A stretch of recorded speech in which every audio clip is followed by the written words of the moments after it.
warahmatullahi wabarakatuh. Perkenalkan, nama saya Nurbayanti dari kelas B4 Farmasi. Nah, di sini saya akan membawakan materi yang berjudul sediaan peroral. Di mana sediaan peroral yaitu cara penggunaan obat yang aman dan efektif. Cara penggunaannya itu melalui mulut. Langsung saja. Slide pertama itu terdapat grafik, di mana grafiknya yaitu konsentrasi plasma setelah pemberian obat dosis sama dengan 3 rute yang berbeda. Di mana 3 rute yang berbeda ini yaitu terdapat intravena, intramuskular, dan oral. Yang paling cepat terabsorpsi yaitu melalui intravena dan yang paling lambat yaitu melalui oral. Kenapa dikatakan intravena yang paling cepat? Karena intravena itu langsung disuntikan ke dalam pembuluh darah. Kalau intramuskular dia disuntikan melalui otot. Kemudian oral, cara pemberian oral itu melalui mulut. Kenapa dikatakan dia paling lambat terabsorpsi? Karena pertama itu diserap oleh dinding usus, kemudian akan diuraikan oleh hati, selanjutnya akan diedarkan oleh darah ke seluruh tubuh. Selanjutnya jenis sediaan. Jenis sediaan yaitu terbagi menjadi 2, yaitu solid dan liquid. Solid yaitu sediaan padat dan liquid yaitu sediaan cair. Liquid terbagi menjadi 2, yaitu tablet dan serbuk. Tablet terbagi menjadi beberapa bagian lagi, yaitu bukal, sublingual, tablet salut, dan tablet lepas lambat. Kemudian liquid terbagi menjadi beberapa bagian, yaitu larutan, suspensi, dan emulsi. Di mana larutan adalah campuran homogen zat pelarut dan terlarut, contohnya seperti gula. Kemudian suspensi adalah campuran heterogen yang terdiri dari partikel-partikel kecil, padat, dan cair yang terdispersi. Kemudian emulsi adalah campuran 2 cairan yang tidak tercampur, seperti air dan minyak.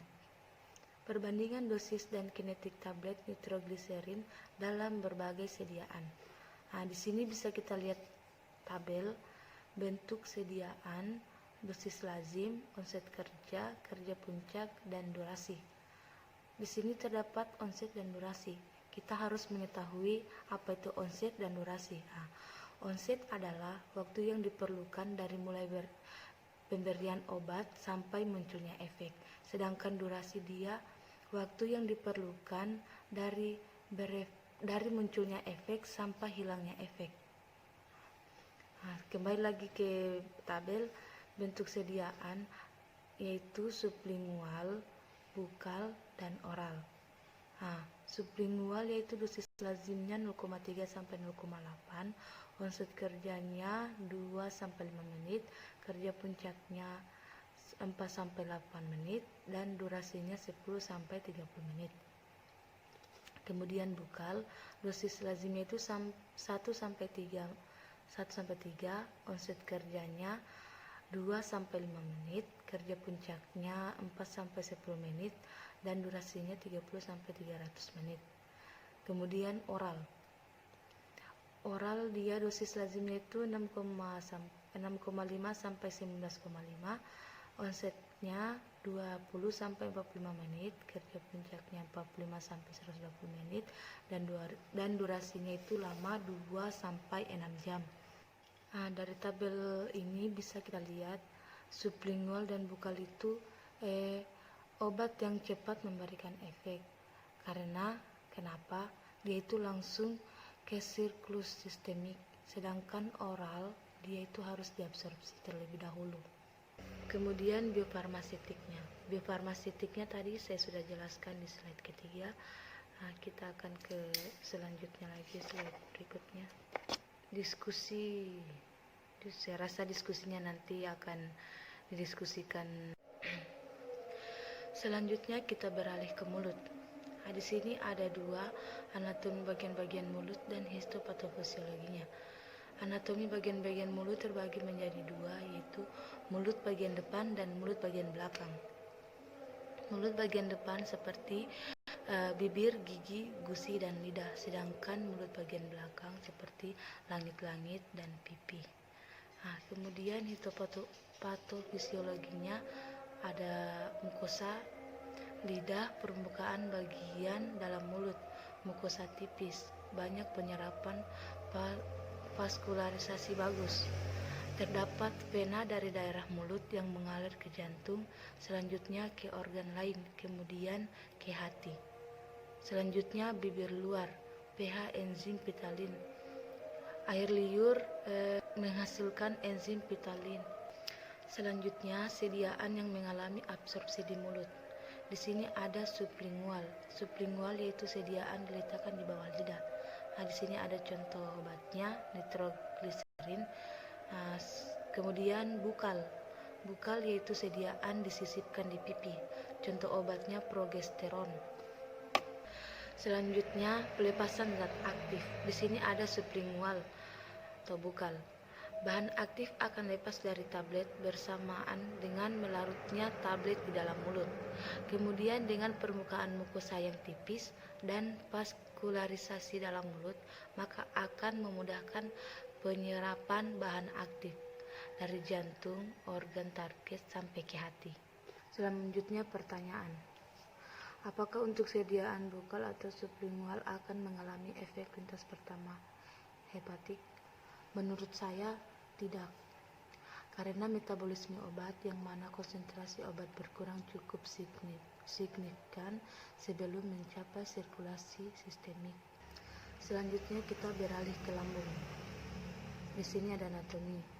Ada anatomi lambung, yaitu kardia, fundus, badan lambung, dan kaltrum. Kemudian isi. Kemudian pH. pH lambung berkisar antara 1,5 hingga 3,5 di dalam lambung. Sedangkan volumenya bagi orang dewasa 75 ml, sedangkan bagi bayi 30 ml. Kemudian gerakan lambung, waktu transit, waktu pengosongan lambung, lalu tegangan permukaan. Selanjutnya kita akan beralih pada faktor yang berpengaruhi pada waktu pengosongan lambung. Di sini ada volume makanan, tekanan osmotik, besar partikel pada cairan lambung, pH, dan miscellaneous. Selanjutnya faktor yang mempengaruhi pada waktu pengosongan lambung. Di sini ada miscellaneous, posisi tidur, kiri atau kanan, viskositas kental atau encer, kemudian emosi, depresi atau agresif atau stres emosional, state, kemudian penyakit, diabetes, pylorus, ulcer, hipotiroid, dan hipertiroid. Selanjutnya usus besar. Di sini ada beberapa bagian. Pertama yaitu konsistensi massa, yaitu viskos, kemudian absorpsi terbatas, kemudian ada beberapa obat yang mengalami absorpsi, contohnya obat teopilin atau metoprolol. Selanjutnya kita akan beralih pada slide terakhir. Pada beberapa obat perlu diminum dengan segelas penuh air minum. Mengapa demikian? Menurut saya, mengapa kita harus memerlukan segelas air minum penuh pada saat meminum obat? Supaya ginjal kita tidak lama memproduksi zat kimia di dalam tubuh. Ya, mungkin itu saja yang dapat saya presentasikan. Lebih dan kurangnya mohon dimaafkan. Saya tutup dengan ucapan wabillahi taufiq walhidayah. Wassalamualaikum warahmatullahi wabarakatuh.